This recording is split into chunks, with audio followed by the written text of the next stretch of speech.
अभी हम महाकुंभ त्रिवेणी संगम की ओर बढ़ रहे हैं और आप देख सकते हो कि कितने साधु एक साथ महाकुंभ त्रिवेणी संगम की ओर बढ़ रहे हैं स्नान करने के लिए।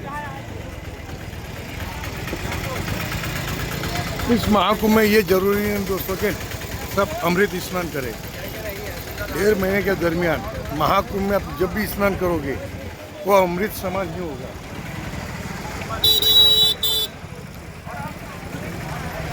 ये आप भीड़ को देखकर अंदाजा लगा सकते हो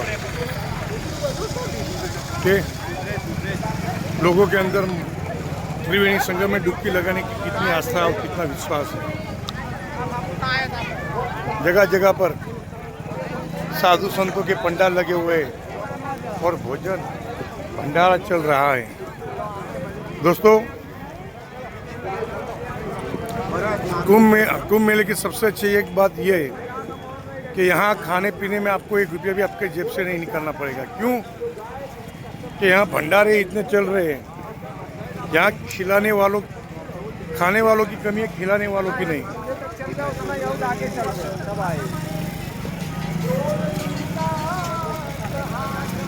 अगर आप महाकुंभ में आते हो तो एक बात का खास ध्यान के रख के आना कि आपके पास प्राइवेट साधन हो तो उसे लेकर आना, क्योंकि महाकुंभ का ये मेला 20 किलोमीटर के भीतर लगा हुआ है।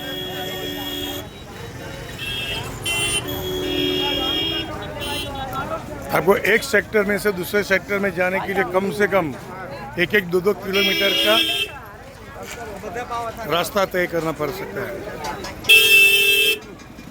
हम सेक्टर 18 में रुके हुए हैं और यहाँ से त्रिवेणी संगम का जो रास्ता है कम से कम 6 से 7 किलोमीटर है। तो दोस्तों इतनी भीड़ में सोचो आप चल पाओगे? नहीं चल पाओगे।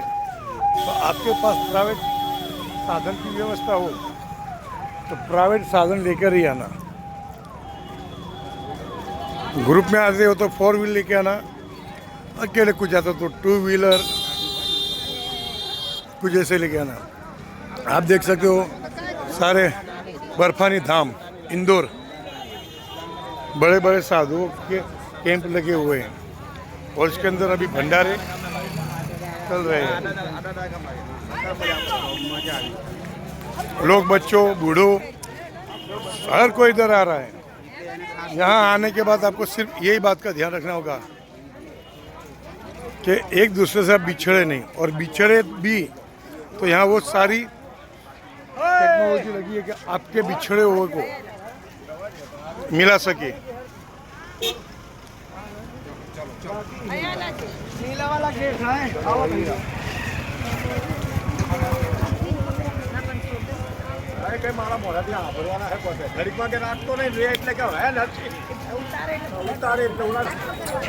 कई लोगों को ये मन में वहम होगा कि सारे पंडाल और त्रिवेणी संगम कुछ ही दूरों के अंतर में होगा, लेकिन दोस्तों ऐसा नहीं है। जहाँ साधु संतों के पंडाल लगे वहाँ से त्रिवेणी संगम बहुत दूर है, 5-6 किलोमीटर के अंदर आता है।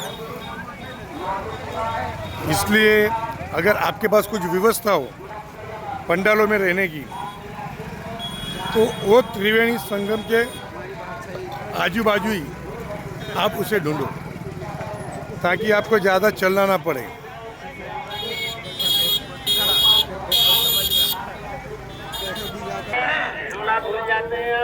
देखिए दोस्तों, ये हनुमत कृपा नगर करके पंडाल बनाया गया हुआ है। यहाँ साधु संतों की सेवा अन्न दान से सेवा की जा रही है। हजारों साधु संतों और आम लोग भी साधु संतों के साथ बैठकर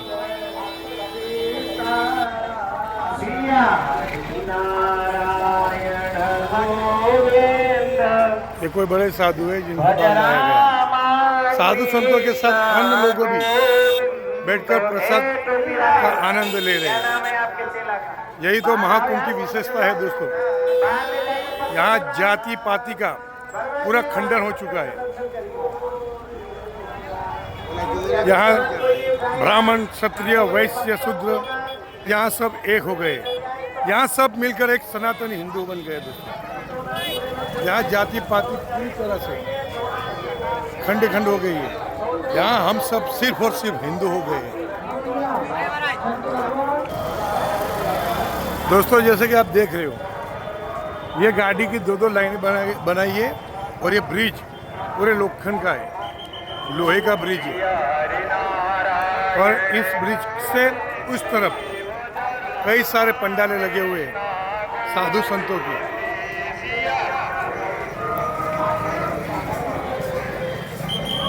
ये देखो नागा साधुओं के पंडाल।